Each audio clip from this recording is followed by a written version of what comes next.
Good afternoon. I'm going to call to order the April 3rd version of Senate Education. Madam Secretary, please take the roll. Senator Buck, Senator Donate, Senator Flores, Senator Hammond, Senator Neal, Senator Titus, Chair Lang. Here. Thank you. Okay, we have a quorum and we will begin the meeting. We're going to do a work session today, and I'm just going to change the order a bit. I'm going to do the work session first, and then we'll go to the bill hearing second. Let me just remind everyone has electronic devices these days, so make sure they're silenced. It's after lunch. We've all been talking on our phones. Make sure you've silenced those so they don't ring in the middle of the meeting. And then I'll go through the rest as we get into testimony of bills. So with that, we're going to go to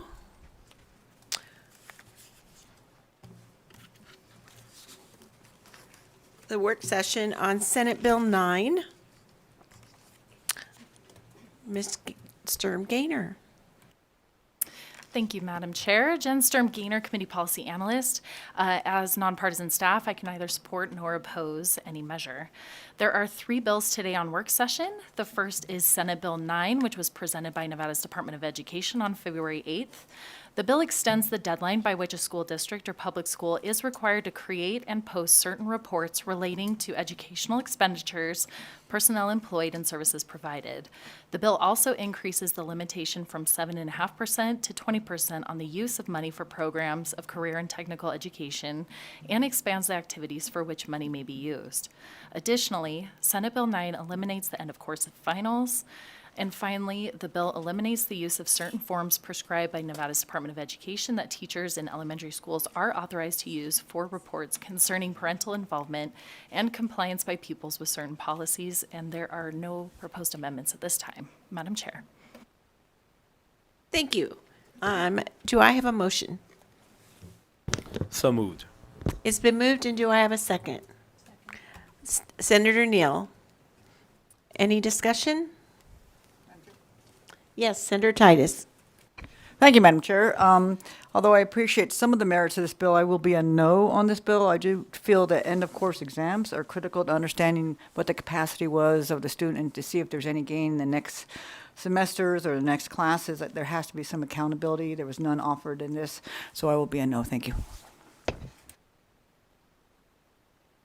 Thank you. Seeing no other, all those in favor say aye. Aye. Opposed? Motion carries. Senator Flores, will you take that floor statement? Sure. Thank you. Thank you, Madam Chair. Jen Sturm Gaynor, Committee Policy Analyst. The next bill on work session is Senate Bill 214, which was presented by Senator Spearman on March 20th. The bill eliminates the Advisory Council on Science, Technology, Engineering, and Mathematics. The bill also eliminates the Commission on Education Technology and instead requires Nevada's Department of Education to establish a plan for the use of education technology. Additionally, SB 214 eliminates the requirement for the department to establish the competency-based education network and eliminates the authority of the Nevada System of Higher Education to establish the Committee on Anatomical Dissection. The bill eliminates the authority of the Advisory Council on the State Program for Wellness and the Prevention of Chronic Disease to appoint an advisory group to study the delivery of health care through patient-centered medical homes. Finally, the bill eliminates the advisory committee to the Juvenile Justice Oversight Commission, and there are no proposed amendments at this time. Thank you. Do I have a motion? So moved. It's been moved. Do I have a second? Second from Senator Donate. Is there any discussion? Senator Titus. Thank you, Madam Chair. This is actually a bill that I can get behind. It eliminates some commissions, so thank you very much. You're so welcome. Anyone else? Okay, all those in favor say aye. Aye. Aye. Opposed? Motion carries unanimously. Senator Titus, will you take this one?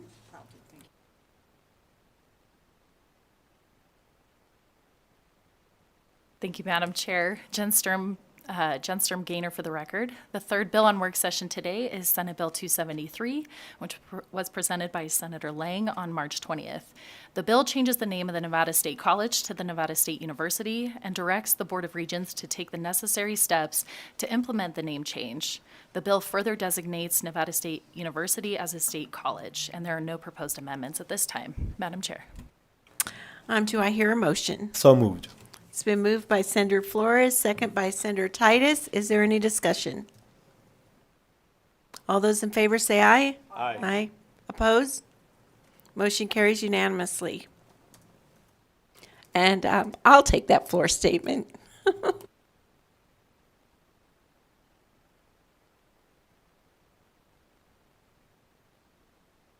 Okay, thank you. That ends our work session today. And we are going to go to our bill hearing.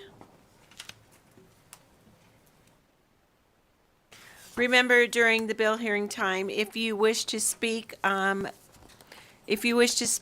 behalf of a bill, to make sure you've signed up at the desk or left your card. Make sure that you've provided copies for any amendments that you've talked to the person that's submitting the bill about, and or had them posted in Alice by 1 o'clock yesterday. At the end, we'll do public comment. You can submit your full comments in writing and briefly summarize your spoken testimony. And committee members will be on their laptops doing work up here as well. Please don't take that as a sign of any disrespect. So with that, we'll open the hearing on Senate Bill 313, which is my bill. And so I'm going to pass the gavel over to my Vice Chair, Senator Flores. Thank you, Madam Chair.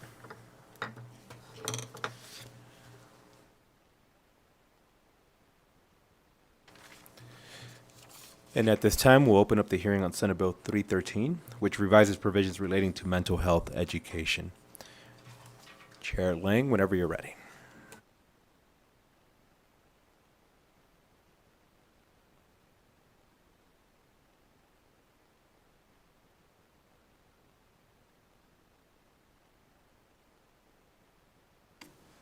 Ready? Okay. Good afternoon, Vice Chair Flores, members of the Senate Committee on Education. I am Roberta Lang, and I represent Senate District 7 in Clark County. I am pleased to be here today to introduce Senate Bill 313, which speaks to mental health content standards in health courses and mental health education training for teachers. I would also like to introduce to my left, your right, Robert Barcel, who is presenting Senate Bill 313 with me today.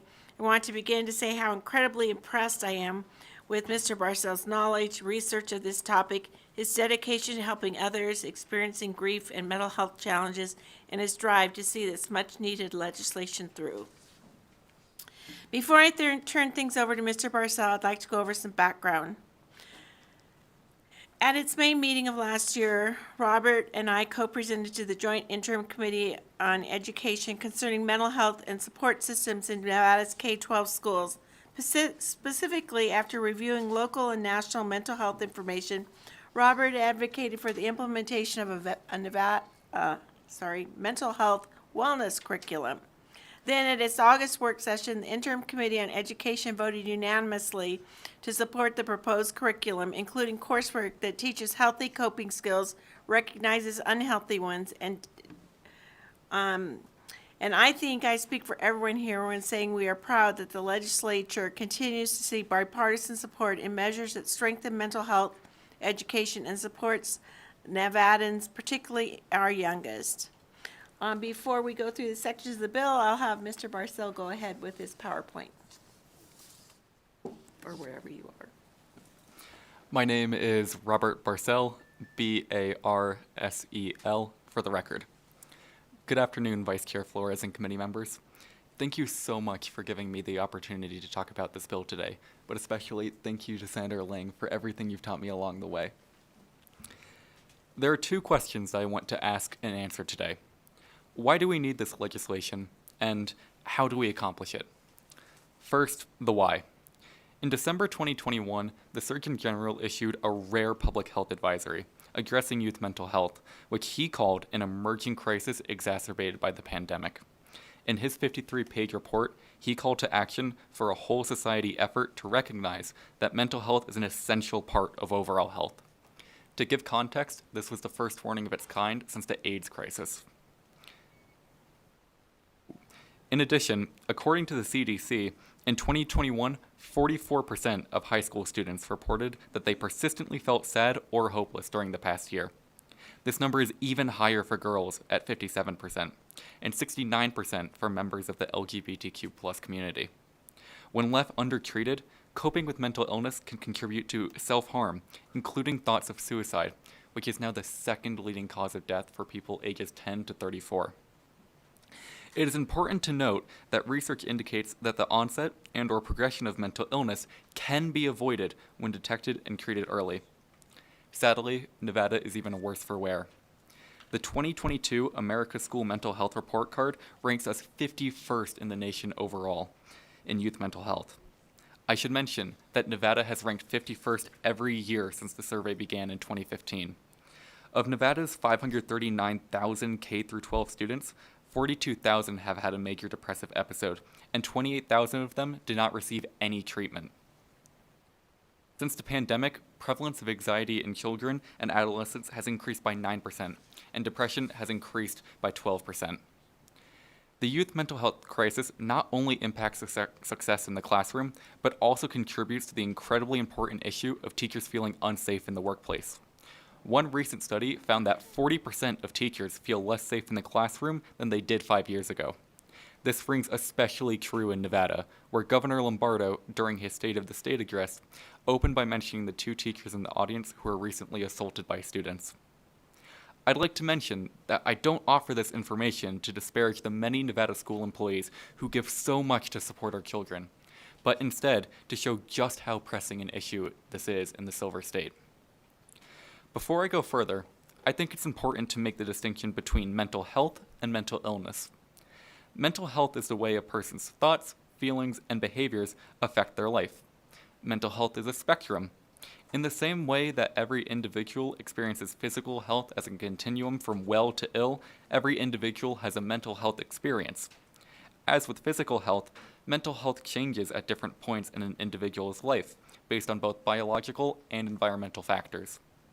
Mental illness is a condition that impacts a person's thinking, emotions, and mood, such that it interferes with their daily functioning.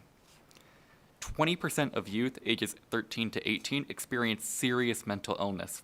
The most prevalent mental illnesses include ADHD, GAD, and GDD. Half of mental illnesses emerge by age 14, and 3/4 emerge before the age of 25. 50% of youth do not receive the treatment necessary for their mental health needs due to limited or no knowledge of the need, barriers to care, or stigma. And for those who do receive help, the average delay between onset of symptoms and intervention is 8 to 10 years.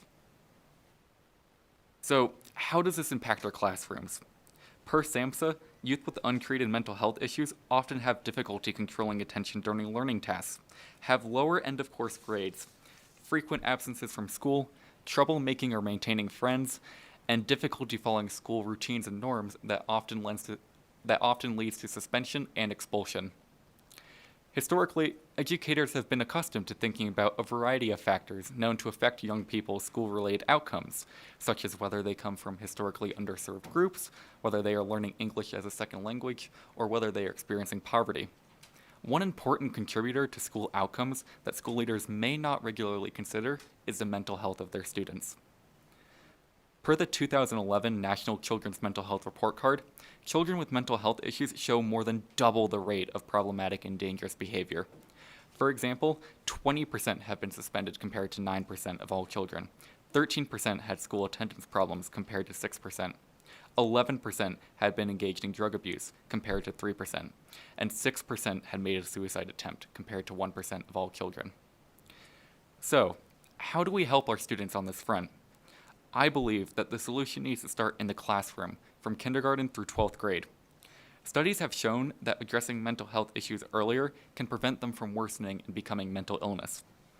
Fostering positive mental health in students has also been shown to enhance academic growth. One study in 2011 looked at school-based social and emotional learning programs involving more than 270,000 students in grades K through 12, and revealed that students who participated in these programs improved their grades and standardized test scores by 11 percentile points. To accomplish this, I propose we take a more proactive approach by educating youth, as opposed to many expensive reactive approaches currently offered. For example, some have suggested that we hire more social workers and guidance counselors to meet the federal recommendations on counselor to pupil ratio, which, though a good idea, has a major issue. Per a Washington Post article in December of 2022, there currently aren't even enough social workers in the country to fill the need, let alone the millions of dollars it would cost to do so. Even for the fortunate minority of students that have access to mental health care, the average wait to get in to see a professional makes it an ineffective option. Before I go more in depth about the bill, I'd like to tell you a little bit more about my background and why this piece of legislation means so much to me. When I was 5 years old, my dad died due to a heart attack. Because of this, I was thrown into a new and scary world where fits of anxiety would prevent me from entering classrooms, and I was stuck in my head for most days to cope with the sudden change. Thankfully, my mom took me to an outside organization called Adam's Place, where they taught me about mental health, and there was a support group there to help me work through it. It was there that I learned the basic skills in approaching my mental health, and many of the same skills that I continue to use to this day. After being a participant for about 7 years, the organization was kind enough to train me to become a peer support facilitator, so that I could help other kids the way that they had helped me.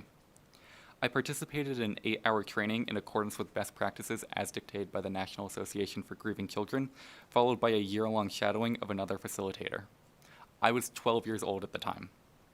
I mention my age to highlight that the lessons I was taught between the ages of 5 and 11 and then learned to teach at 12 are not difficult, nor do they require any kind of specialized degree. In 2019, I realized that the skills I had learned could be useful to all kids, so I wrote my own non-grief specific curriculum. I have been using that curriculum in peer support groups alongside a recreational therapist for the past 5 years, at multiple locations, including my school and Nevada Youth Network, which is a local nonprofit supporting youth in an underserved community of color located in the historic west side of Las Vegas. I have learned from volunteering at these different places that although people have vastly different backgrounds and life experiences, everyone benefits from learning about their mental health. Unfortunately, when the pandemic hit, my ties to the kids were severed, so I decided to write a free 65-page workbook, as you can see above. This workbook synthesized all of my curriculum to create a free, easy resource to learn a foundation for your mental health. It has been read and approved by a licensed professional counselor. After 5 years of working with kids in support groups, I witnessed how they were using the lessons I taught to support their mental health. I realized that lessons like these could be, and more importantly, should be taught in schools. So I approached Senator Lang about an idea for a bill, and together we spoke to the NDE Superintendent Joan Ebert to determine the best approach for implementing these kinds of lessons in Nevada schools. Superintendent Ebert and her staff agreed that the best way would be to employ a scaffolding approach and introduce lessons from a young age and build on them, much like I do in my support groups. That method would ingrain the material early on and make difficult concepts much easier in later years. I know I've been slightly vague in what lessons refer to, so before going forward, I'd like to give you an example of one of the many lessons I do. In this activity, we have students take a paper plate and attach strings to it to create a mask. On one side, kids are asked to draw what they show on the outside. In this mask, you can see that this kid often puts up a very happy facade. But on the back side, we ask them to show how they truly feel on the inside. For example, this kid may often feel sadder than they let on. After that, we have kids go around and talk to each other using the same techniques that I had taught to help each other with their mental health. This activity also reinforces approaching all people with empathy and understanding, as we don't always know what's going on. I can personally speak to how impactful these lessons have been with the over 100 kids I have worked with in the past year. The first part of the bill focuses on including more specific guidelines relating to mental health education throughout K through 12 that the NDE will develop, which I hope will include similar lessons. The current standards for health only limitedly address mental health and must be expanded so schools and districts have a clear directive to develop and incorporate mental health lessons throughout K-12 curriculum. I have researched various states and found California and New York to have the most comprehensive and relevant curriculum. I am including multiple slides here to give an example of what I would love in a perfect world to demonstrate how the current standards should be enhanced to provide the skills necessary to address all the issues laid out here today. For sake of time, I won't actually go through all of these individual slides, but if you'd like to view them on your own time, they are part of the deck. Another vital aspect to the bill is not only having the guidelines in place to implement an effective curriculum, but also to ensure that teachers are prepared to teach said curriculum and have the skill set to deal with their own mental health. K-12 educators arguably hold one of the most important professions in our society, and yet they are underpaid, undervalued, and undersupported. Studies show that teachers also remain one of the most stressful professions, even when compared to doctors. A 2017 educator work-life study surveyed teachers across the U.S. and found that 61% reported they were always or often dealing with high stress over a 30-day period, and that was pre-pandemic. Between growing economic disparity, declining mental health in students, dwindling classroom resources, teachers are stressed. Many teachers work in environments that lack strong leadership and healthy school cultures. They have an increasing job demands and are not equipped with the necessary teaching or support to effectively manage the growing stressors in their profession. The next part of the bill deals with ways to support teachers in that effort. The course developed by the Commission will ensure that teachers have a firm understanding of the new mental health concepts that will be implemented and how to teach them, so that students will have a better understanding of their own mental health. I would like to clarify here that this bill is not meant to train teachers to become counselors, but rather to give them the information they need to educate their students on basic mental health topics and their own toolkits to manage difficult emotions in the classroom that the lack of counselors puts them in the position to handle. I should note here that per a presentation by the Nevada Department of Health and Human Services in July of 2022, our school psychologist ratio is 1 to 1,866, whereas the recommended ratio is 1 to 500. And our school social worker to student ratio is an astounding 1 to 8,730, 35 times the recommended ratio. The issue of teacher and student safety directly correlates with the mental health of the student body. With the shortage of school counselors, teachers are more frequently required to promote mental health and well-being, and identify and respond to emerging mental illness in their students. Moving along, Section 2 of the bill requires teachers to complete an approved course on mental health prior to renewing their license for the first time on or after July 1st, 2025.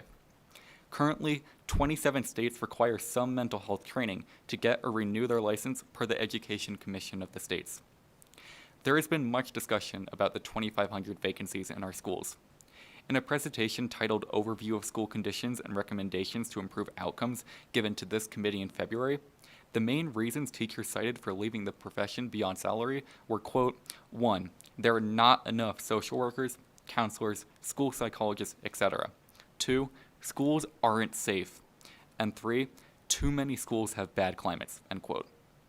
These reasons all relate to a lack of mental health education and/or support, which this bill begins to address by providing a sound education in mental health to both teachers and students. Before I close, I'd like to mention that crime, houselessness, and kids' inability to learn have all been tied to higher incidence of mental health issues. As of October 2014, according to the American Psychological Association, mental illness among today's inmates is pervasive, with 64% of jail inmates, 54% of state prisoners, and 45% of federal prisoners reporting mental health concerns. According to SAMHSA, 20 to 25% of the unhoused population in the United States suffers from some form of severe mental illness. Additionally, disadvantaged kids, especially those of color, are disproportionately less likely to receive mental health services. Racial, ethnic, gender, and sexual minorities often suffer from poor mental health outcomes due to inaccessibility of high-quality mental health care services, stigma surrounding mental health care, and discrimination. Offering a robust mental health curriculum in schools reduces stigma surrounding mental health issues and provides community-based resources which helps to reduce the barrier to care for those underserved communities. The cost of not teaching young people about mental health cannot be overstated. When mental illness goes untreated, a cascade of negative outcomes can occur. These can include reduced prospects for recovery, the development of negative coping behaviors, including substance abuse, the increased chance of legal trouble and consequent criminal records, compromised academic performance, and lower graduation rates. And most troubling, of course, is the increase of mental health emergencies, such as suicide and self-injury. Mental health subjects are unfortunately fraught with negative connotation, misunderstanding, fear, and stigma. Consequently, most of us are uncomfortable with these issues, and it's understandable that teachers may harbor attitudes that create barriers to talking about mental health with students absent a clear directive. This bill gives the clear directive that these subjects must be taught. The passage of SB 313 will represent a profound legislative achievement, ensuring all Nevada students and teachers will be better prepared for life. As you consider the need for this legislation, I will leave you with this final slide recapping all the many areas that the bill addresses. I'd like you to think about all the benefits mentioned in this slide, and also about your own everyday life. How often are you using some of the topics taught in school? How often would you use an education in topics approaching issues like relationships, self-compassion, coping skills, and many more? When you go back to this bill, please ask yourself how offering this type of education throughout 13 years of school would serve our students and our teachers. I'd also like to briefly mention that we have a conceptual amendment. However, we are still talking to the NDE and are in the works of hammering that out. Thank you very much for your time, and I stand ready to answer any questions. And thank you for that presentation. Do you want to open up? Yeah. And we'll go ahead and open up with Senator Neal, please. Thank you. So I'm looking for the conceptual. So is there a change to section 1? No, kind of. This is your conceptual, the single page. Robert Barcel, for the record, yes, that is the conceptual. It will be a change to section 1. Okay, because I had I have questions in section 1, sub 4. And it ties into, so in existing law, right? And so let me preference this question. So in existing law, we had the council for cultural competency consult with members who represent racial and ethnic groups.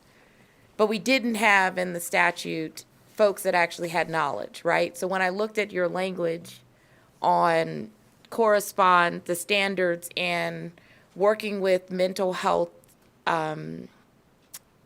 resources, I think it's important that the resources are also culturally sensitive to the communities in which they may interact with, right?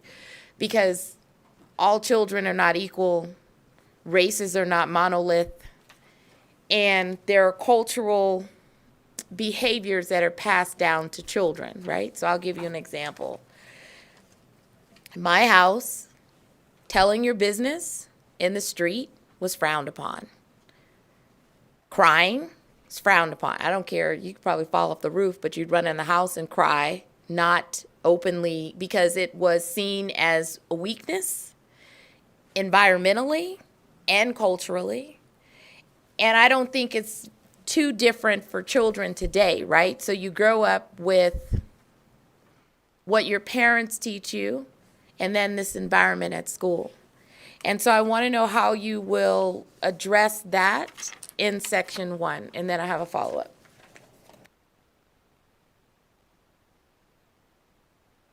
Robert Barcel, for the record.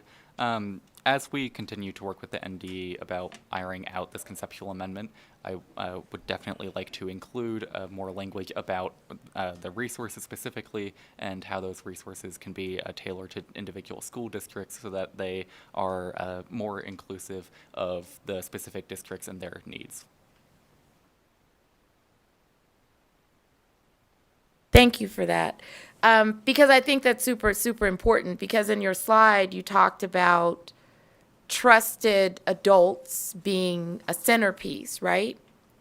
But if you've never had a trusted adult, nor do you trust your teacher, you're not going to divulge information that's going to open you up for bullying, open you up for a non-private conversation, open you up for a conversation with a teacher that maybe disrespects the information that you provide to them, right? And when I say disrespect, meaning you said something in confidence, you felt that they maybe could have had something of value to say, and then it turns out that they did not, right? So then the trust is totally diminished at that point, and there is no second person. So the training is good, but I want to know how that would be mitigated, or are you anticipating being involved, right? When this passes into law, being one of the, peer-to-peer coaches when it gets implemented. Robert Barcel for the record. When it comes to the actual rollout of the bill, if it is passed, and when it comes to the development of training, I would love to be at that table giving a student perspective on how to best put together the training. And then I'd also like to mention that SAMHSA recently put together a report with a list of different types of training that are already available from national organizations like NAMI, and of those different trainings, some of them do specifically relate to sensitivity training and different trainings that relate to different cultural stigmas. And then my last question's on section 2 on the substitute teacher piece. I know you mentioned in the bill if they were initially licensed or proof of completion, but I think substitute teachers, just the same way as they take a pathogen webinar, that they probably should do something maybe a little bit more scaled down in terms of identifying things that they may encounter in the classroom, because you could have a long-term sub who's there for 6 weeks to 9 months, right? And so although they may not have the equal requirement as a licensed teacher, I still think that they potentially need to at least have an introduction to it, because you never know who you're going to encounter.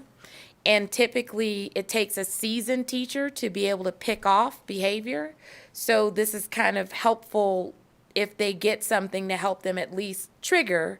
Maybe I had asked somebody who's wiser than me how to handle this situation, because this is what I identified from my training. And those are the last of my questions, Vice Chair. And next we'll go to Senator Titus, please.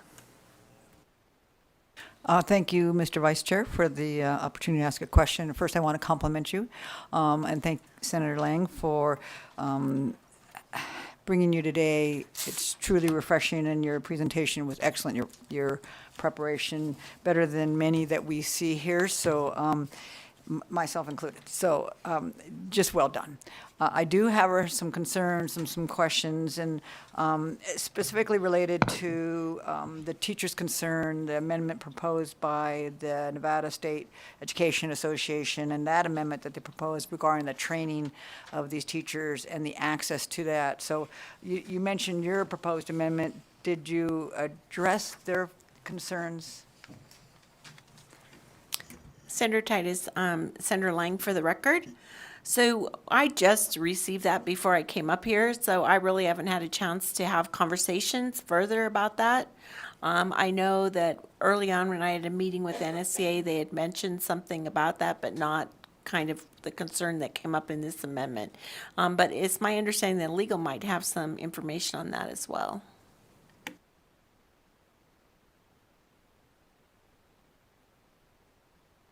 Thank you, Mr. Chair. Asher Killian, Committee Counsel. So we haven't had any conversations with NSEA directly about this, but just in terms of the structure of the amendment, the change made in Section 2 is a one-time requirement to complete training. In Section 3, teachers who are licensed in the future from July 1st, 2025 going forward would complete this as part of their regular teacher training. Section 2 is kind of the catch-up provision for teachers who are currently licensed, that they would have to complete similar training one time by their first renewal on or after July 1st, 2025. So while NSEA's amendment speaks to more professional development and ongoing continuing education requirements, what the bill does is really just a one-time requirement to have received this additional training. Thank you for that. And may I ask another question, sir? Please. So then, on section 3, going down to number 3, you use the term, must require an applicant for a license to teach in the state to complete a course in mental health education pursuant to section 2 before the issuance of such a license. And I'm just wondering about the process there. We are so short of teachers, somebody coming from out of state applying to this state. I just have concerns about I know the intent is good, but I'm wondering if it's not going to delay getting new teachers and looking at the availability of this and access to it, and can they get a temporary license with so much time then to fulfill the requirement? Senator Lang for the record. So we worked with higher ed on this part of the bill to make sure that they were going to be able to make this fit within their curriculum, and that's why we gave to 2025. I think when you look at states like neighboring states that are already doing this, they have those curricula already involved in their teacher training, and so for people to be able to get classwork, I think and coming from other states, and you look at where we get teachers from, I think that some of them probably will already have that. It's not meant to be a roadblock, it's meant to be a pathway. And thank you for that, because there's no real clarification that you will accept training from other school districts. So that if somebody's out of state in one of the, would you say 27 states, there's a number of states that already require that, you don't really clarify that there will be reciprocity with this training. They wouldn't have to repeat the training here. If they've already had the training, that would be okay. So I'm just wondering about that need for clarification. Thank you. And Senator Lang, for the record, we'll be happy to work with NDE on that, because I know that when teachers come in and they bring in their license from another state, they go over it and make sure it meets the criteria. So we'll work with them to ensure that this would do the same. Members, any additional questions? Seeing none, thank you. I'll invite you both to sit back. And at this time, would like to invite those wishing to testify in support of Senate Bill 313. Carson City or Las Vegas. And we'll start here in Carson City. Welcome. Thank you. Sheila Bray with the University of Nevada, Reno. For the record, we would like to voice our support for Senate Bill 313. Thank you. And thank you for joining us. Please. Hello, Elise Monroy Marsala with Bell's Case Government Affairs here today on behalf of NAMI. First, I would like to commend the bill presenter for his amazing presentation. I'm floored, the level of work that he did. NAMI supports giving children the mental health coping skills, and this program being incorporated into the education standards, as this will promote youth resilience in our community. Thank you. Ooh, and thank you for joining us. Anybody else in Carson City? Seeing none, we'll go to Las Vegas. Firstly, I'd like to thank Robert Barcel for his testimony. Very well done. This issue is not talked about enough, and this bill will be a tremendous help to Nevada and those struggling. I'd also like to thank everyone here for their work Sorry on for this cutting bill. you off. Could we just have you state your name for the record and spell it, please? So sorry about that. It's Trent Brinkus, Brenkus. Please proceed. And just want to say, oh, go ahead. Let's make schools a place where self-love, creative thinking, and leadership is the forefront of their teachings. Thank you. And thank you for joining us. Whomever wants to go next in Las Vegas. Hi, before we begin, I just want to thank the committee for their time and hearing my testimony. My name is Ella King, Ellaking, and I'm a junior at Coronado High School and a teen committee co-chair for Hope Means Nevada. I'm here today to express my strong support for SB 313, which would ensure that Nevada students receive crucial mental health education. I have attended Henderson International School until 3rd grade, Wolf Elementary School for 4th and 5th grade, Del Webb Middle School for 6th through 8th grade, and Coronado High School from 9th grade to present. Throughout high school, I don't think I received any in-school mental health education. During online school over quarantine, the fall of 2020, Coronado had wellness checks once a week, but they were typically very brief and not educational.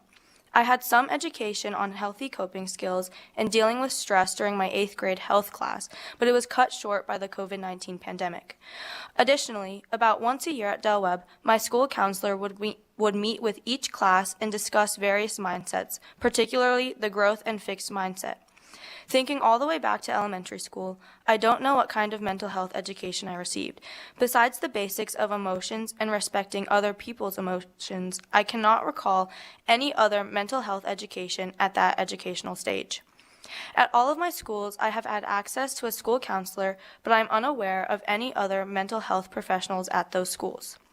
None of my friends or peers that I've spoken to feel adequately prepared by our in-school mental health education because mental health is not often discussed by our schools or teachers.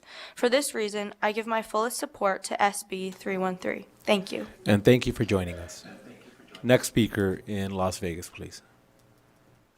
Good afternoon, committee. My name is Sierra Bellavance, Ciera Bellavance. I am the Executive Director of Hope Means Nevada. Hope Means Nevada is a community-based nonprofit focused on mental wellness and eliminating teen suicide in the state. We are pleased to show our support for SB 313 and the urgent need for more mental health curricula in Nevada schools. It is our mission to raise awareness of Nevada's high rates of mental health challenges and suicide, as well as connect youth with desperately needed services. Now more than ever, it is critical to provide access to mental health workers and suicide awareness and prevention information in Nevada schools, as stated in SB 313. In today's world filled with ongoing chaotic events, it is no surprise that many teens are experiencing heightened levels of stress, anxiety, and depression. Health education needs to extend far beyond physical health conversations and include mental health. We're also here to spread the message to youth that it's okay to not be okay and that mental health resources are available. SB 313 would not only provide more mental health curricula and resources, but also prepare teachers for how to handle these important conversations. SB 313 is fundamental in advancing Hope Means Nevada's mission of ending teen suicide in Nevada by providing access to the mental health resources and a community of hope. Thank you for allowing me to speak today. And is there anybody else in Las Vegas? If I could please have all three of you vacate the seats in case anybody's trying to join us in Las Vegas. Anybody else from Las Vegas wishing to testify in support of Senate Bill 313? Seeing none, BPS, do we have anybody wishing to testify in support of Senate Bill 313? To testify in support of SB 313, press star 9 to take your place in the queue. Again, to testify in support of SB 313, press star 9 to take your place in the queue.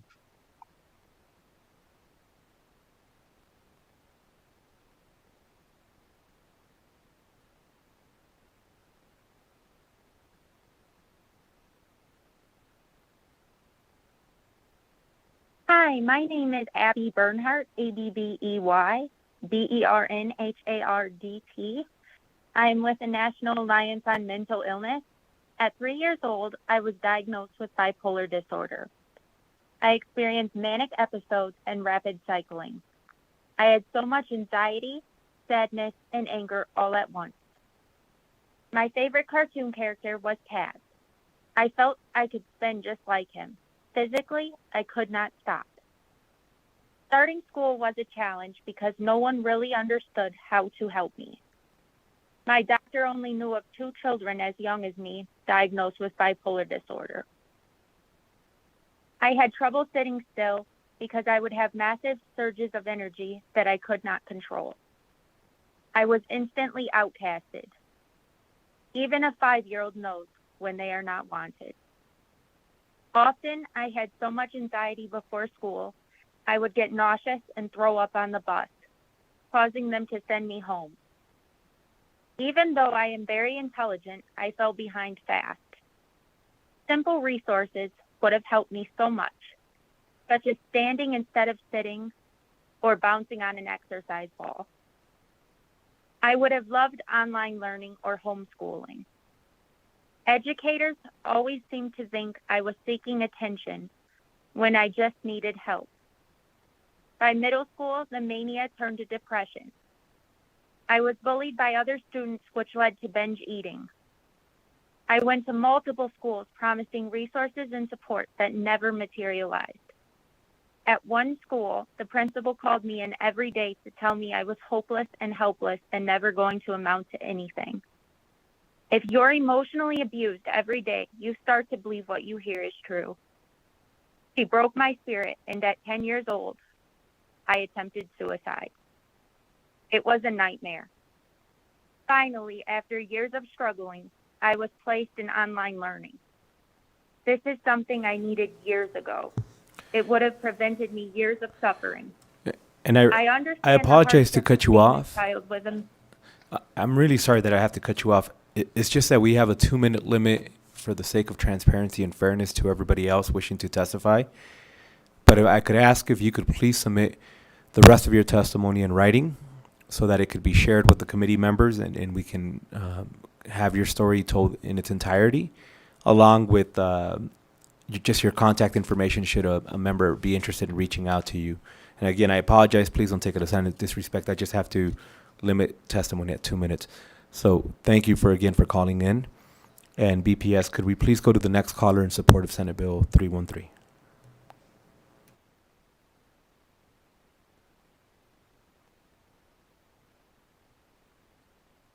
Good afternoon. My name is Trin Dang, TRINHDANG. I'm the Executive Director of NABI Southern Nevada, peer-led mental health nonprofit.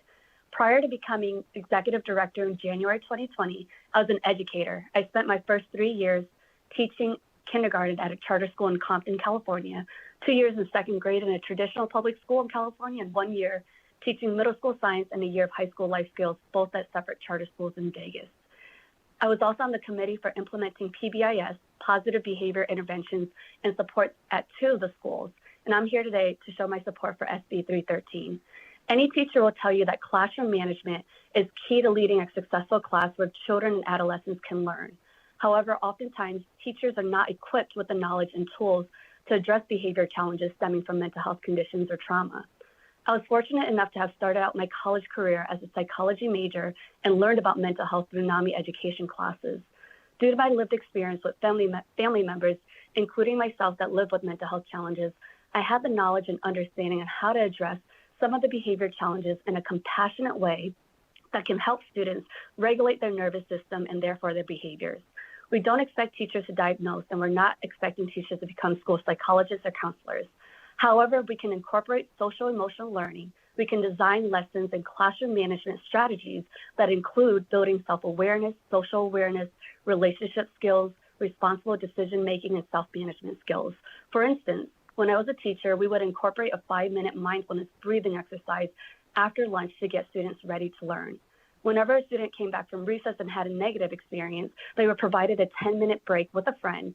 Students were taught to ask their friend how they felt, and the other student was taught to identify how they felt, how to express it using a sentence frame, how to engage in activities such as sharing about the incident, or choosing a book to read together, or just sitting with their friend without even saying anything, but just to be there for them. When there was a student that was throwing books and hitting other students, And ma'am, I apologize we stayed to behind. interrupt you, but we have hit the 2-minute mark as well. If you could please submit the rest of your testimony via email to our committee staff, and we'll make sure that the members get an opportunity to read your full testimony. Again, thank you for calling in. BPS, next caller in support of Senate Bill 313, please.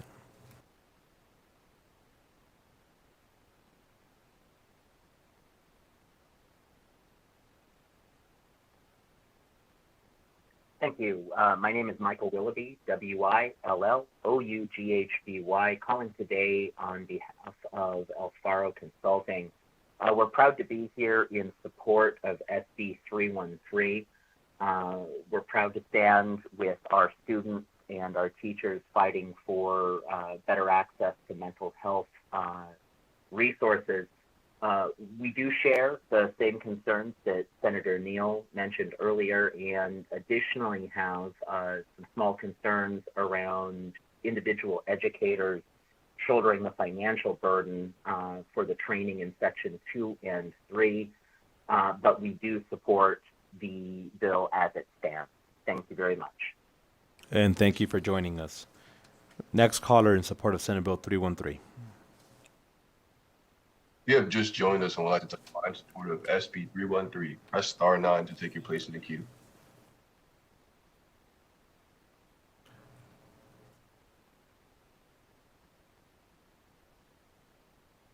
Chair, there are no more callers willing to testify in support at this time. Thank you. We'll stay on the phone. Anybody wishing to testify in opposition to Senate Bill 313?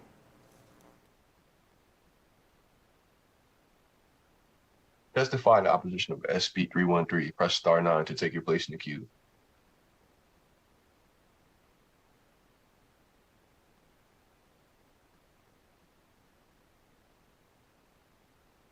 Good afternoon, Chris Daly, Nevada State Education Association. NSEA appreciates the importance of mental health education and the intent of SB 313.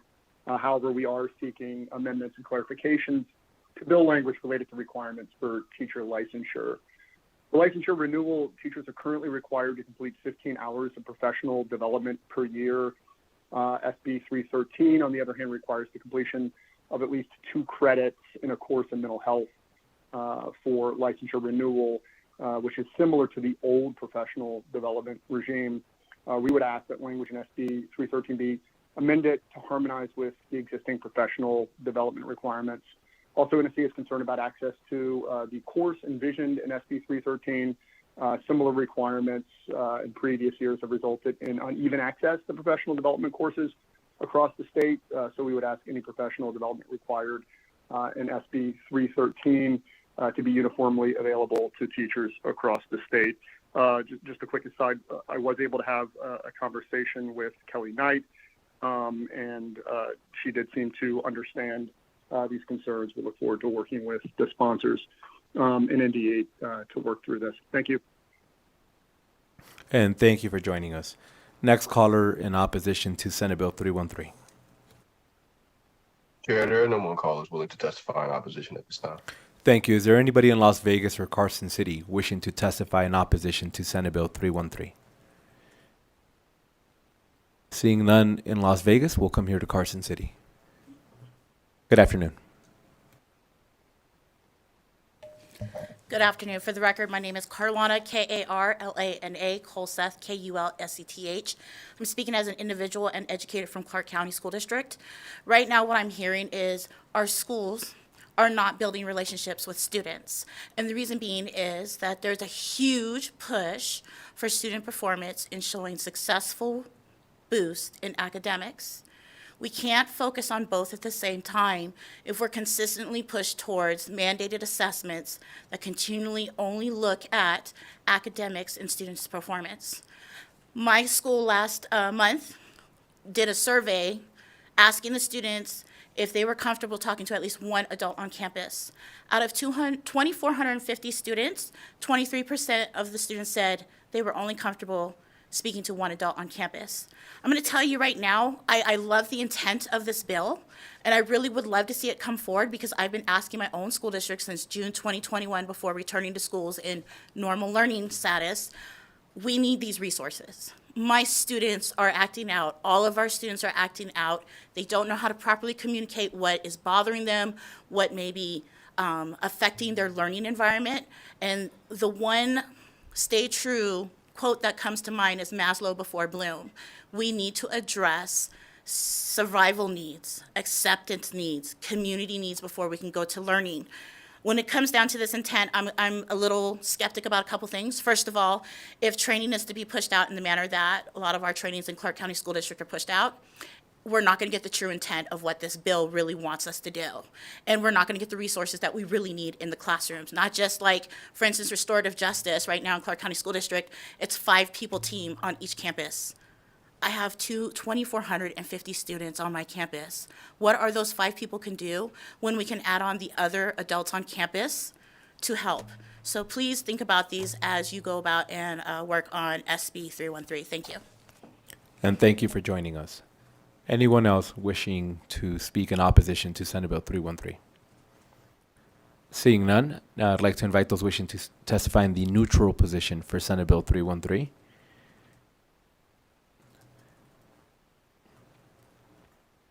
I don't see anybody in Las Vegas. We'll start here in Carson City. Whoever wishes to go first, please.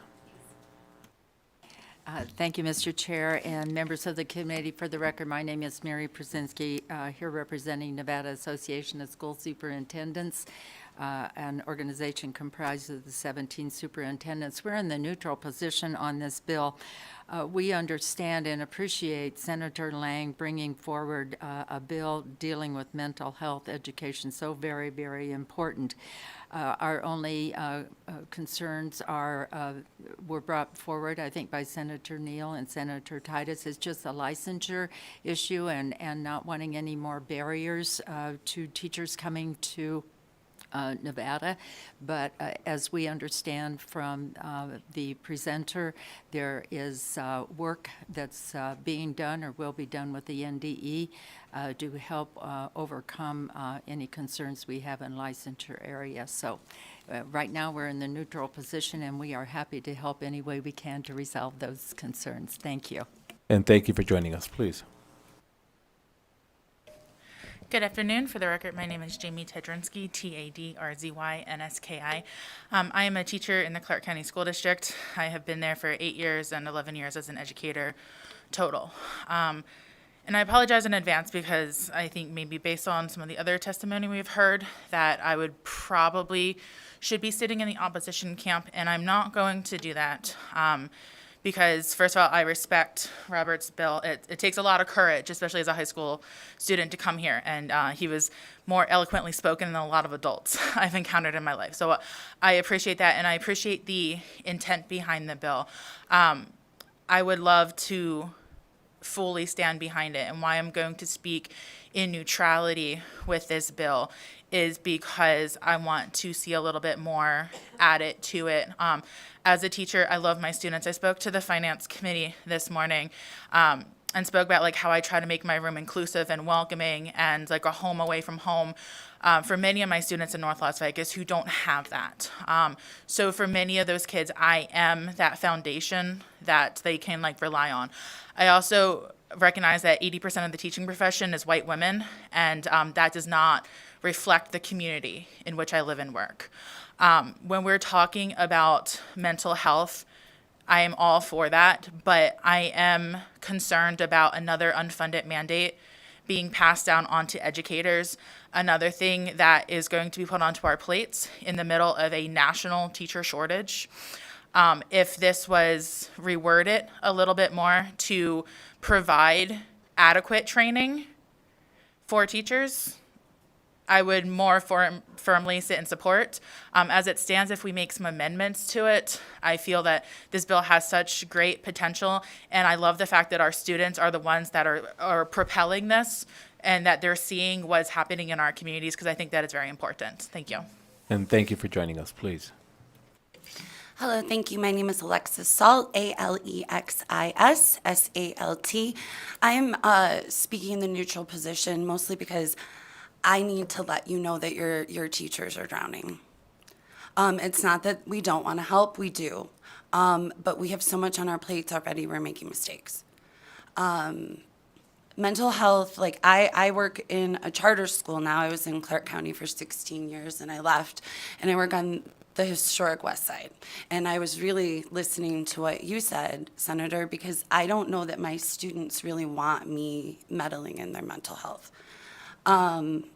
We have a good relationship. It's fantastic, but there are certain things that I, struggle to connect with them on, and they know that. And asking teachers to do one more thing, it seems like in this state, and actually all across the country, that whenever we don't have enough social workers, we don't have enough counselors, well, teachers can do it.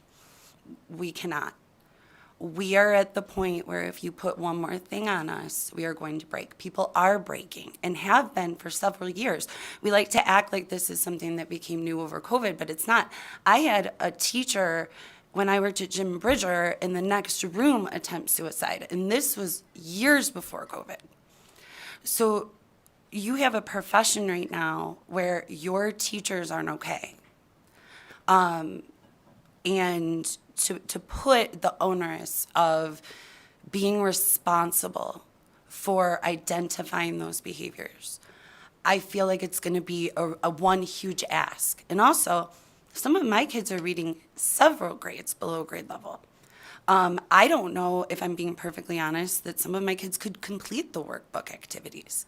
We're working on syllables. So we need to be really careful that we're not mandating something that students cannot complete, and it will be another time suck, basically.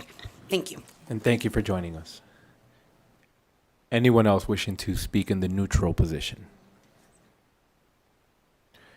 BPS, do we have anybody wishing to join us over the phone? Neutral for Senate Bill 313. To testify neutral in SB 313, press star 9 to take your place in the queue.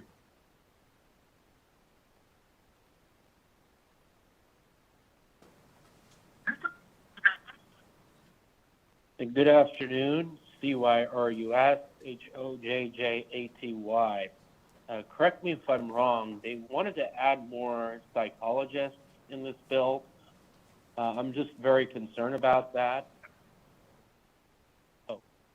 Because I graduated from a high school and there was a psychologist, and it didn't really seem like he was helping the students. It felt like just more fear and anxiety was being added instead. And I felt like, yes, these students could have had some help, but I think how they addressed it was not appropriate. And not to mention, there's been a lot of horror stories where school psychologists really don't help the kid. They just have their own self-interest agendas, and that's a totally different topic. So I would just, be cautious about adding more of these types of professions, because I think that, every student is different, and just because they need help, doesn't mean that the people who are supposed to help really gives them their medicine. Yield my time. And thank you for joining us. Next caller in the neutral position for Senate Bill 313.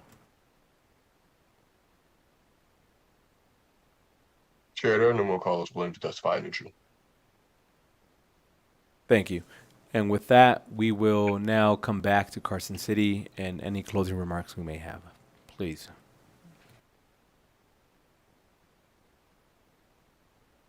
Thank you, Chair Flores. Senator Lang, for the record, I've asked Superintendent Ebert from the Department of Education to come up and talk. Oh, you're on the other side. To talk with you a little bit about the licensure question you asked. She gave me the answer while I was sitting in the audience, but I wanted all of you to hear it. Thank you. For the record, State Superintendent Joan Ebert, the way the bill is written, the Department of Education would do the analysis. We would still go ahead and issue a license if the teacher coming from another state had not had that material with a provision. So they would need to have that coursework to be fully licensed, but we could issue a provisional license to move forward. Thank you. Members, any questions? Senator Hammond, please. If I could, Mr. Vice Chair, there was a question that was asked, or at least there was a statement made during the neutral testimony. I wanted to see if you guys could address that in your closing remarks. I think I spend a lot of my time here in the last 12 years trying to make sure I protected the teachers' time and what they were doing in the classroom, and trying to make sure that we weren't adding to their plate. I saw this bill and I read it, and I thought it actually was trying to help not only the teacher, the instructor, the educator, but the student as well, and sometimes talking through some of these issues together as this mental health has become more prevalent, or mental health awareness has become more prevalent, and the need to address it.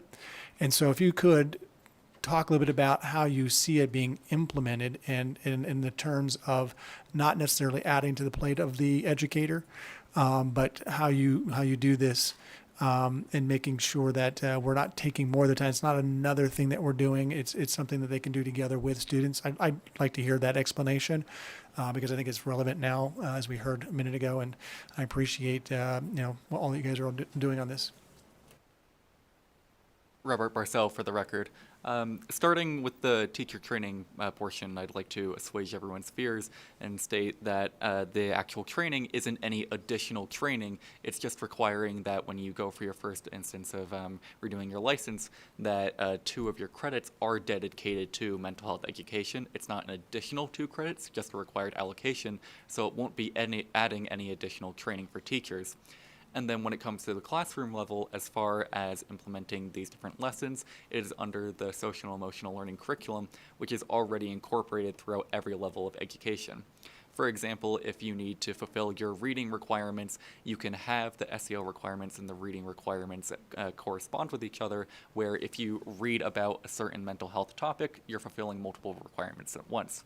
This can extend to different fields, such as if you're talking about a certain STEM requirement, you can talk about physical health and anatomy and mental health, or you could talk about it from a historical perspective. These types of incorporations are already being done. And we do have another question. Senator Neal, please.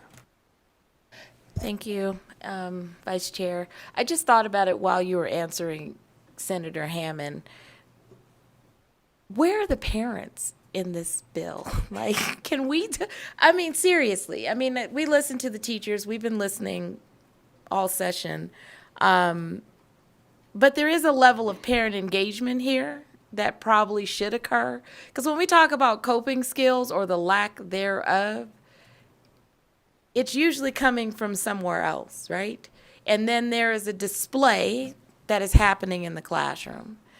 And I don't know if the teacher will have time to teach the coping skill, but there's another party, whether or not it's the parent, grandparent, whoever is the person that is supposed to raise that child, who probably should be also in that conversation, right?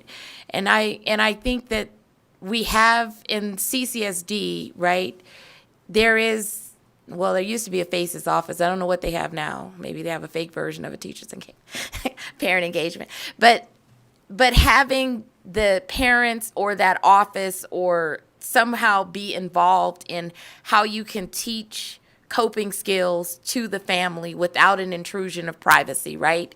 Because there has to be a conversation, because you can't teach that and then the kid go home and he's just like, I learned how to meditate, and the parent's like, what? Like, I don't understand. Go breathe in your room. But that doesn't help the situation of what they're dealing with, right? The emotional control of what they're dealing with. We've all been angry, right? We've all been upset. We've all been mad that some kid made fun of us in school, right? Whether or not 2nd grade, 7th grade, 10th grade. But we didn't go around and punch the crap out of somebody, right? So there's also a management of emotion and what do you do when you encounter conflict. But that also is something that has to be engaged on the family side as well, right? And so I just want to know if that's something else you can consider, because we put it on the school, but there's a home in play. Senator Lang, for the record, I understand exactly where you're coming from, but we also try to tell parents that they should help their kids with their homework, and it doesn't happen a lot. So it's really hard to, while it's always the goal to get parental involvement, it's what we know we need. It's what we know moves everything forward. But I think to put that in the law would be overreaching at this point. And I think that it could be more said in the breadth and depth of the conversations that happen maybe in your in-service or in your teacher classes about how you could incorporate that. And I don't think we have any additional questions. Anything else? Please. Robert Barcel for the record. Thank you, Vice Chair Flores. I'd just like to say in closing that promoting mental health and wellness leads to higher overall productivity, better educational outcomes, lower crime rates, stronger economies, lower healthcare costs, improved family life, and most importantly, improved overall quality of life. Having teachers get more mental health education helps them meet their students' needs where they are.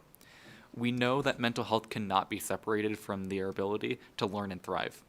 And giving our teachers more knowledge enables them to understand, relate, and help their student outcomes.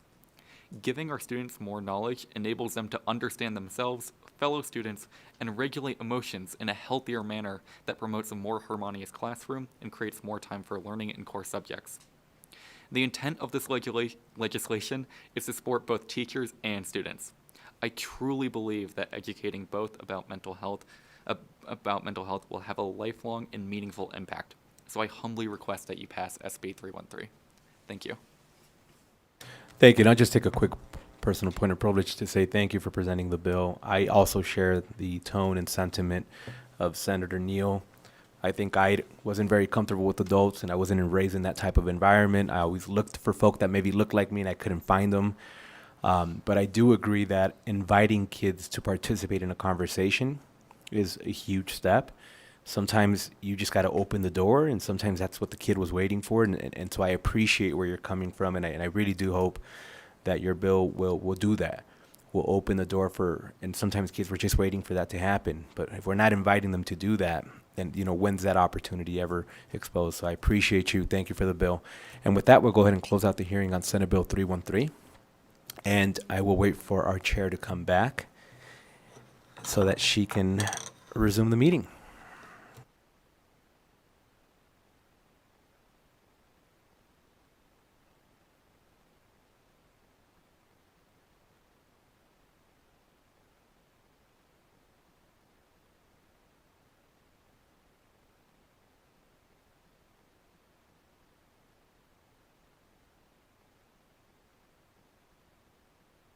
Okay, with that, we will open the hearing on Senate Bill 340. Senator Dondero Loop.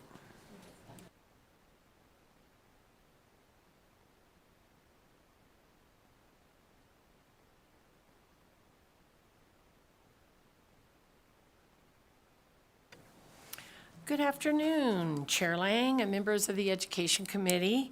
I am Marilyn Dondero Loop, representing Senate District 8 in Clark County, and I'm happy to be here today to present to you Senate Bill 340.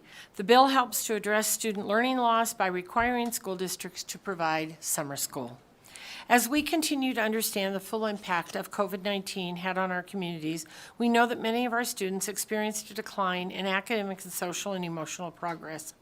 In fact, according to the Institute of Education Sciences, public school leaders estimated that 49% of their students began the 2022-23 school year behind grade level in at least one academic subject, compared to 50% the year before. Prior to the pandemic, 36% of our students on average were behind grade level. To make matters worse, the effects of learning loss were even greater on certain student populations.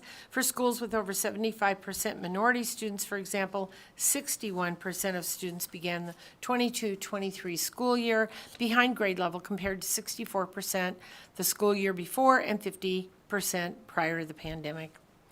Research conducted by Harvard University's Center for Education Policy Research and Stanford University's Educational Opportunity Project recently reported that on average, public school students in grades 3 through 8 in the United States lost the equivalent of a half of a year in learning in math and a quarter of a year in reading. Additionally, the New York Times reported on research indicating that standardized math scores in 2022, when compared with those in 2019, showed the largest drop ever recorded in 3 decades since the exam was first administered. In addition to academic deficiencies, we continue hearing from our teachers and school and district staff that student behavior has been a significant issue since the pandemic. According to the Institute of Education Sciences, more than 8 in 10 public schools reported having seen stunted behavioral and social-emotional development in their students because of the COVID-19 pandemic, with minor offenses such as tardiness and classroom disruptions being the most frequently cited behaviors that have increased in part due to the pandemic. While life has returned to normal in some ways, for so many, students across the country are still struggling with the effects of the public health crisis. Addressing the reality of these academic and behavioral inadequacies is an ongoing challenge and one that will take time. Senate Bill 340 continues this work that the legislature started last session with Senate Bill 173 in the 2021 session. I will now walk the committee through the provisions of Senate Bill 1, of Section 1, requiring that the school districts and the state public charter school authority to use available resources to provide summer school, and requires these entities to submit to the state superintendent a plan to provide in-person or a virtual summer school to pupils in pre-kindergarten through grade 12 in 23 and 24. School districts and charter school governing boards must also provide for transportation and meal services to these students. Additionally, the bill outlines requirements relating to the hiring and payment of a summer school personnel. Section 2 requires school districts and the charter authority to submit a report relating to summer school, including pupil achievement measures, to the state superintendent of public education, and the superintendent is then required to submit a compilation of these reports to various governmental entities, including the legislature.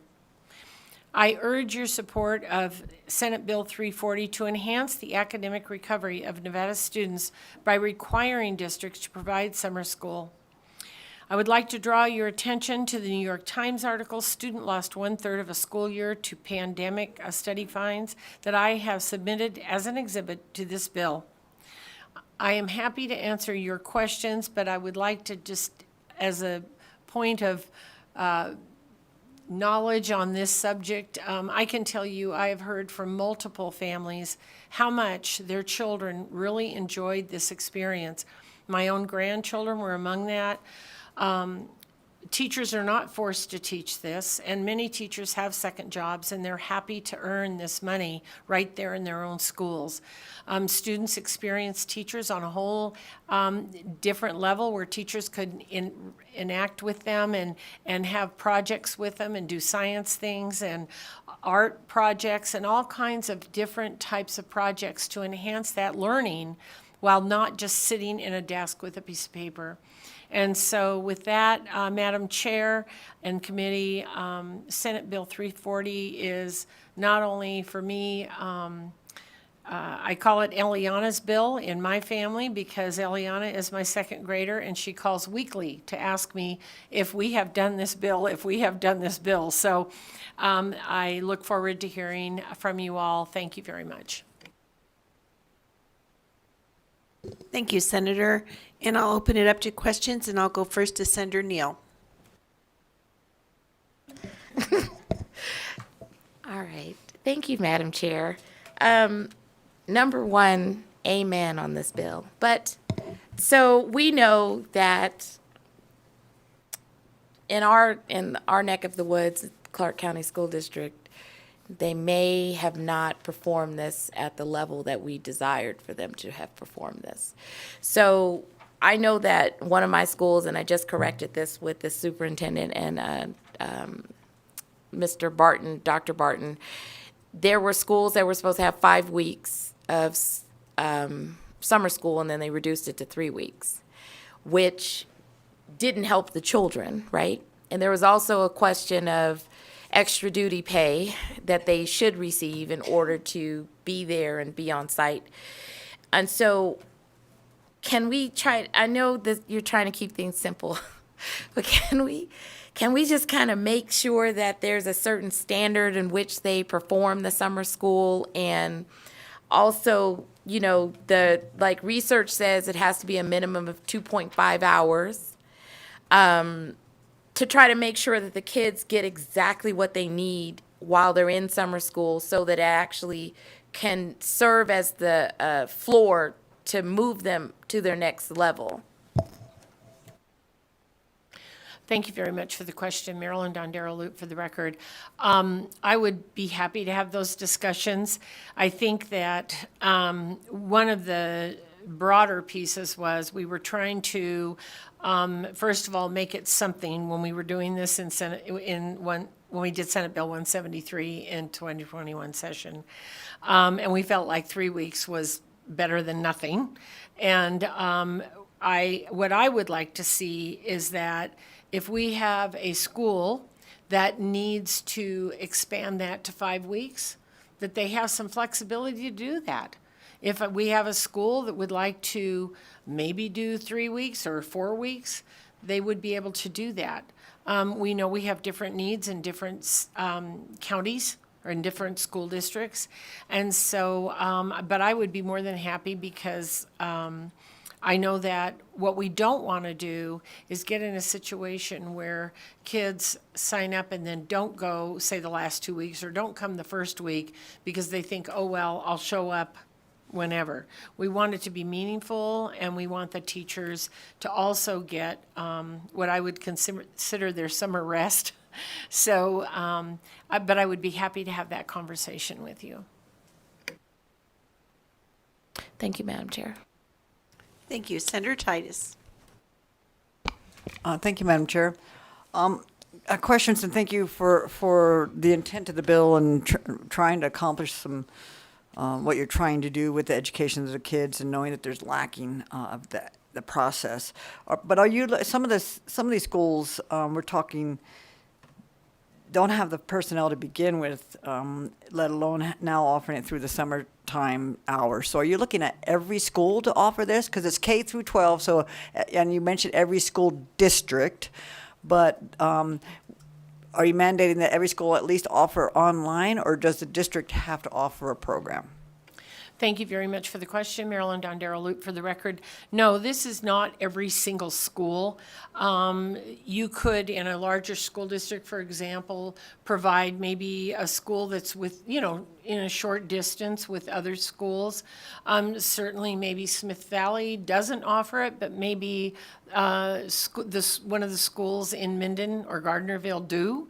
So that would be a decision. And while I recognize we don't have a lot of personnel, as I mentioned, we have a lot of teachers who work second jobs. And I know that a lot of teachers that I'm familiar with, and at least in the 2 schools that my grandchildren are in, were more than happy to have this as their summer job as opposed to working at Kohl's or a restaurant. They were very happy to continue working with their kids, and some of them because they knew they would have those kids the following year, and they could, you know, sort of jumpstart those kids for the following year. So some of those decisions are certainly made by the school district.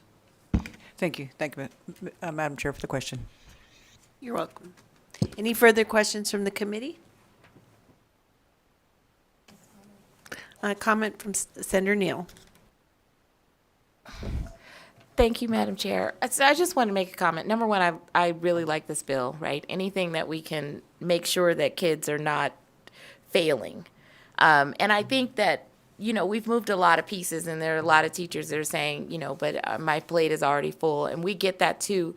But I also think that this particular session, all of the education policy that we're moving on the financial side and policy, that we are trying to move the needle and change the narrative of what's going on. And we are trying to get control over the district in the South that may be special.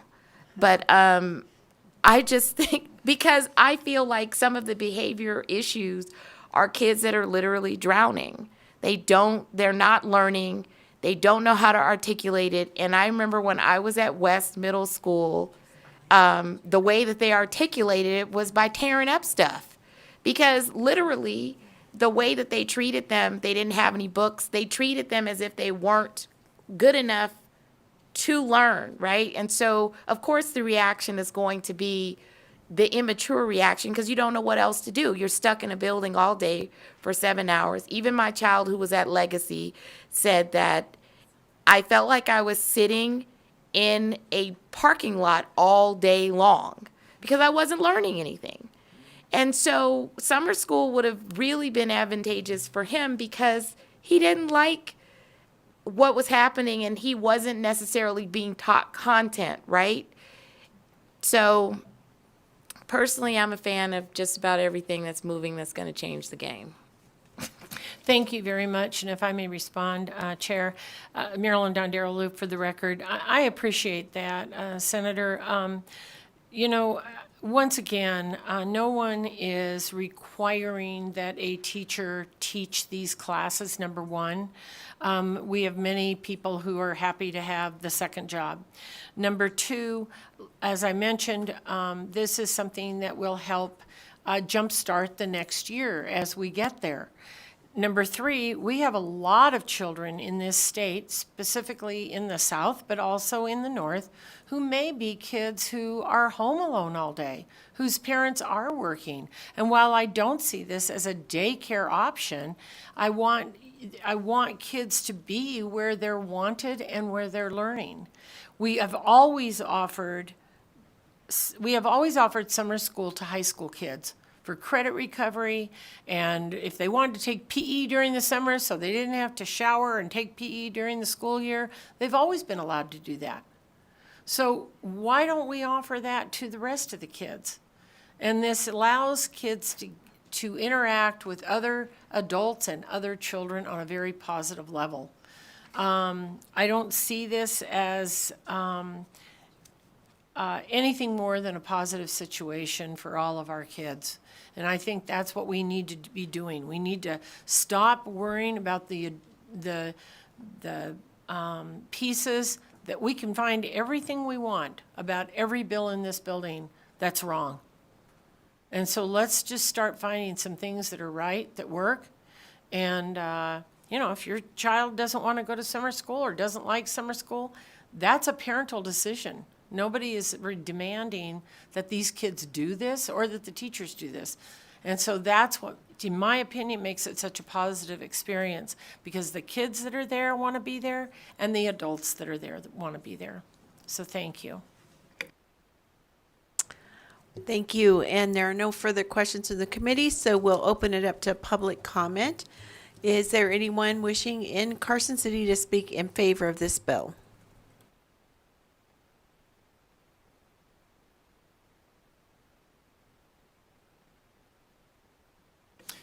Good afternoon, Chair Lang and members of the committee. For the record, Dylan Keith, DYLANKEITH with the Vegas Chamber. We would like to thank the sponsor, Senator Dondero Loop, for bringing this bill forward. We'd like to thank her for bringing forward a solution that is focused on data and focuses on student achievement first. And for that reason, we kindly ask for your support. Thank you. Thank you. Anyone else in Carson City? Seeing no one in Las Vegas, BPS, anyone on the phones? To testify in support of SB 340, press star 9 to take your place in the queue.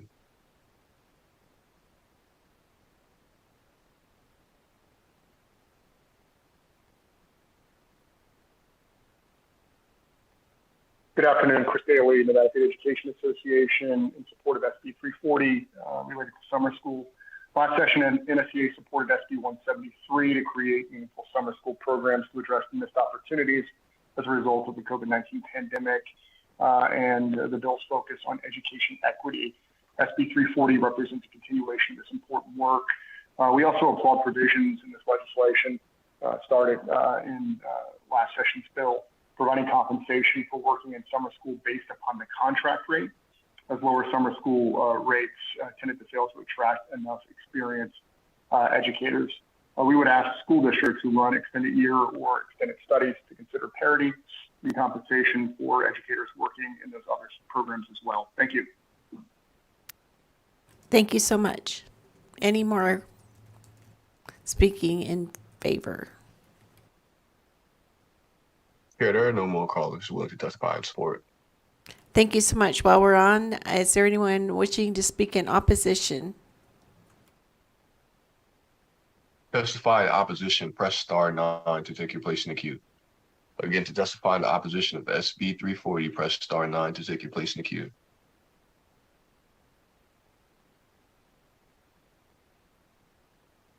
Chair, there are no callers willing to testify in opposition. Thank you so much. Anyone in Carson City wanting to speak in opposition to Senate Bill 340?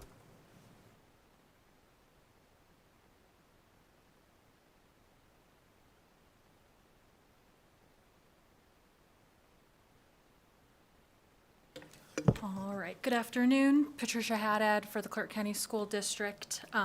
So first, want to affirm that we absolutely agree that the academic achievement of our students is of the utmost urgency, and ensuring that each student has the opportunity to make academic gains through the summer is a priority of the district. To that end, CCSD has extensive plans for 2023 summer acceleration for all students attending CCSD schools. And while well-intentioned, Senate Bill 340 creates some duplicative and in some provisions opaque targeting and reporting requirements for districts on top of work that has already been planned, negotiated with collective bargaining units, and ready for student registration. All students are eligible to attend summer acceleration free of charge. It's eligible for students pre-K through grade 12. We also have Nevada Learning Academy providing credit retrieval courses through a computer-based learning management program, so that virtual option. It's being paid for by the school district using operational and ESSER funds. And as I said, negotiated agreements with collective bargaining units have already been completed for this upcoming program.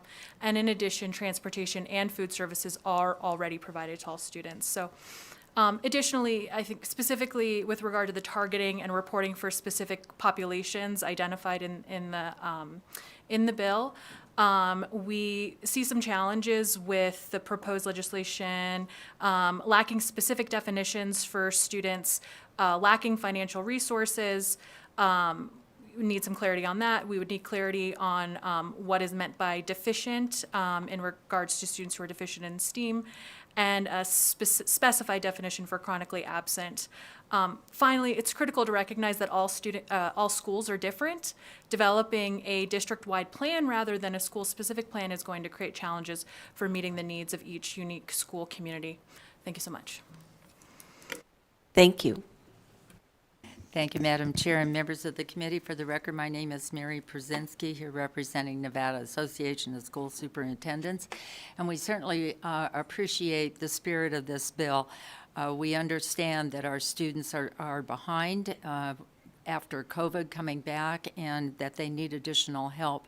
And our concern with the bill are meeting all the parameters that are outlined in here for all of our districts, the transportation, the meals, and even getting enough teachers, certified teachers to teach.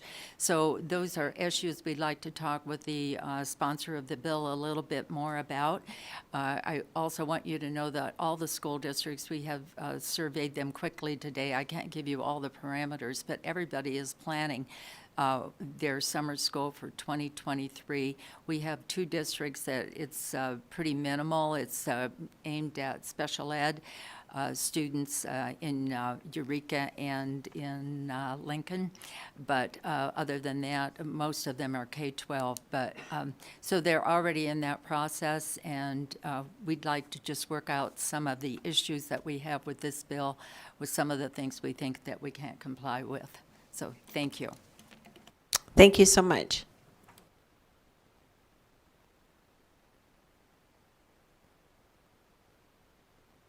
Ms. Przinsky and Ms. Haddad, if you guys can both come up here. I think we have a couple questions.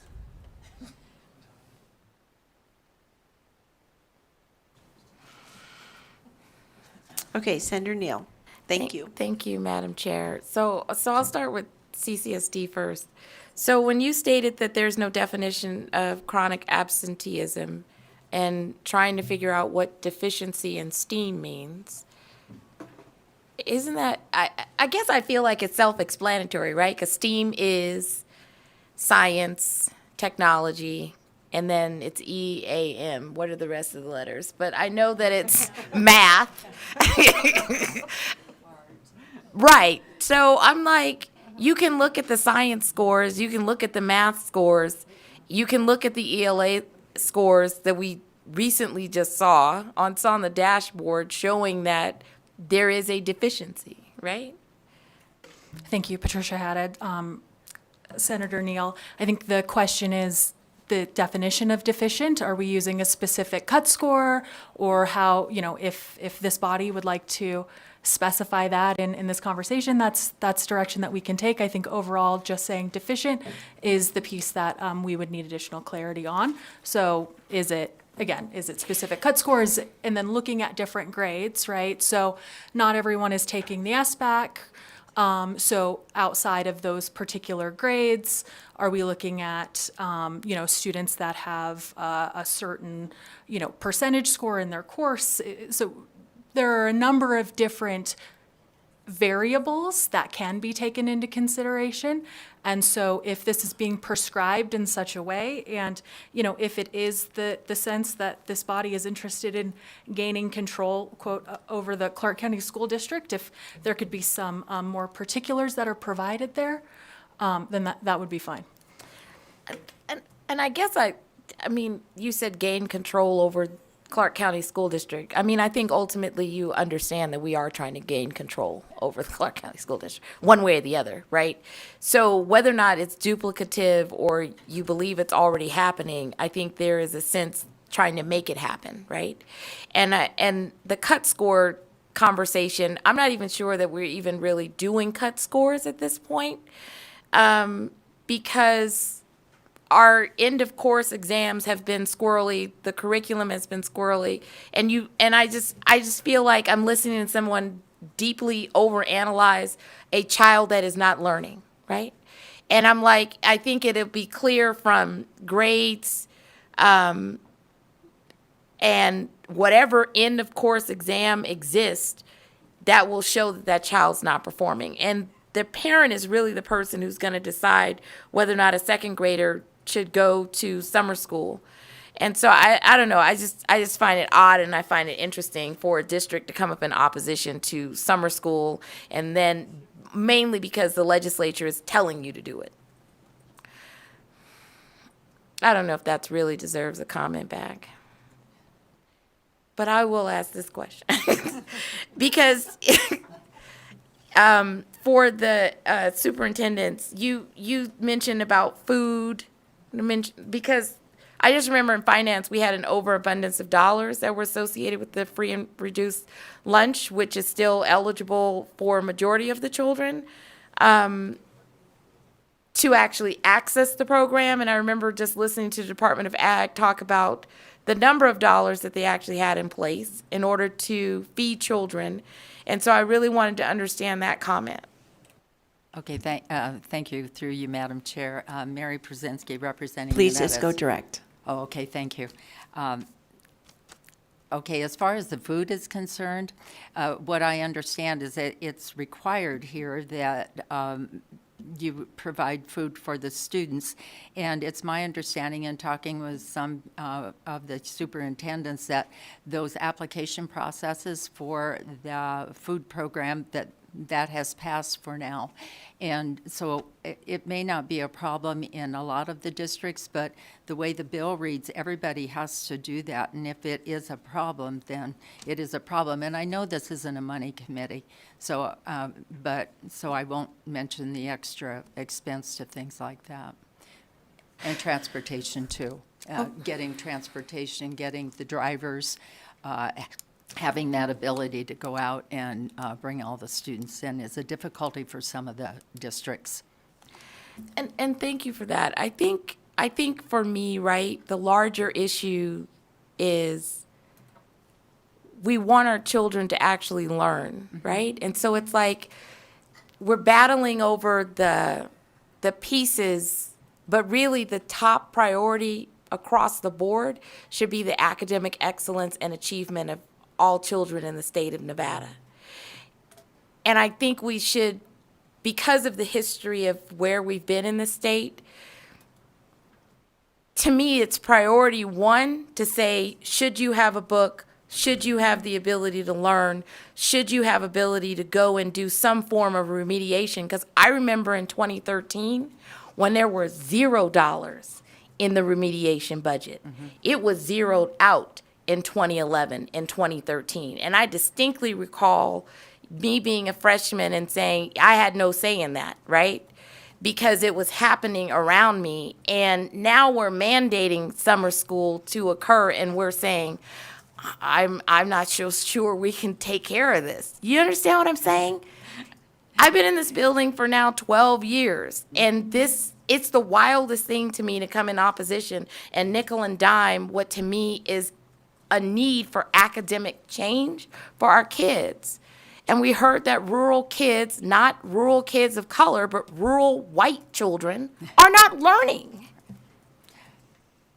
Senator Neal, I appreciate that, and there are summer school, that's why there are summer schools planned.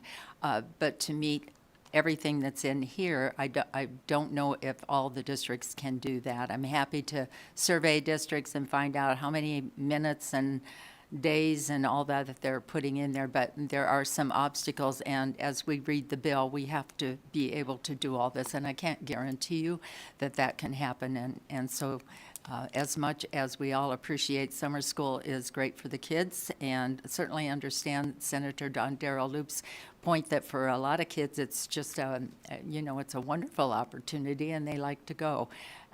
So, at any rate, it's just a matter of we don't want to come and say we can do all this, and then we don't do it the way that it is intended. That's a problem. So, thank you.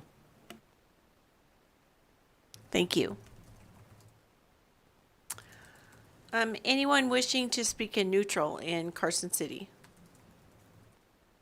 BPS, is there anyone on the phone wishing to speak in neutral? I know you had one person come on. I'm not sure what they want to speak about.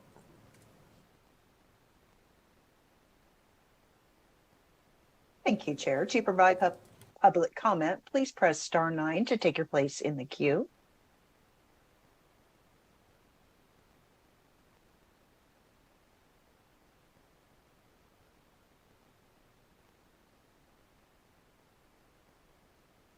Hello, everybody. Chair, Vice Chair. My name is Gil Lopez with the Charter School Association of Nevada.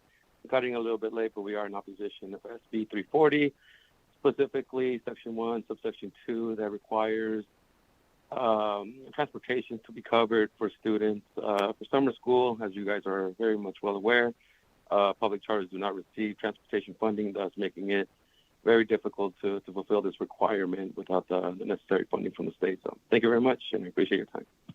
Thank you. Senator Don Darrell Loop.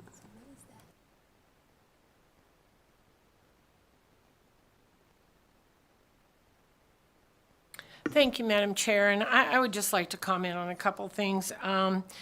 So I too am a little bit confused when people tell me that they've planned all of this summer acceleration, but they're against this bill. I would like to know if they've planned all this, how they plan to get kids there, or if they plan to feed those children, like how those things are going to happen, because those things have to happen when kids come to school. So I'm a little confused about that as well. I would also like to suggest that in Section 1, where the list of the plan must include without limitation, all those things aren't going to be met because every student is not in grades 11 or 12, or every student isn't an English learner, or every student isn't a student with disabilities. Those are things that you put in the plan as you work through them, and that's the option to attend the summer school in person or virtual learning, so those may be different.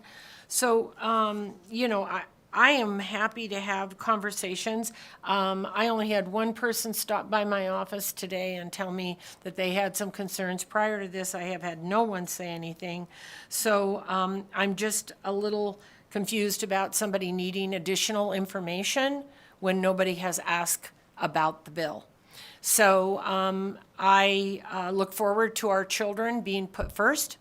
I look forward to our children being the focus of what we're doing, and us working out a way to make that happen for our children in this state who deserve to be the center of our attention, and no longer should we find excuses of how things are not going to work, but instead find reasons to make them work. Thank you very much.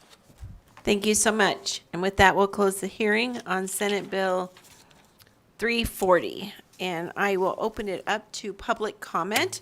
Anyone in Carson City wishing to give public comment?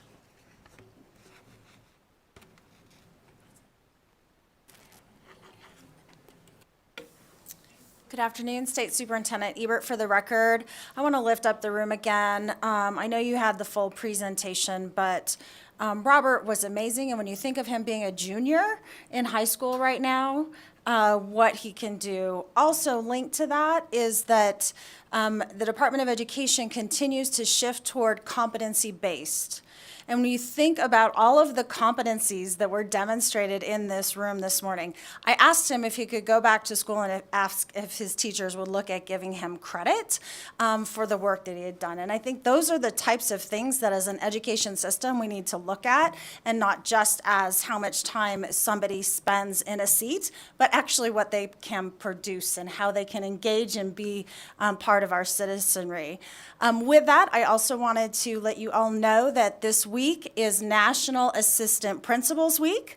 So if you know an assistant principal that you just want to zap an email to, shout out, please make sure you do that. Also, April is the month of the military child. We celebrate specifically on April 19th, but we have thousands of military families here in Nevada, and the children are amazing. As well as it is also School Library Month. I didn't bring my notes, yes, up. And then also Autism Awareness. So I wanted to make sure that everyone was aware that April is a big month to lift up those. And thank you for everything you do each and every day. Superintendent Ebert, I want to tell you that I asked his principal to give him credit as well. So we're on the same page. Any other comments, please?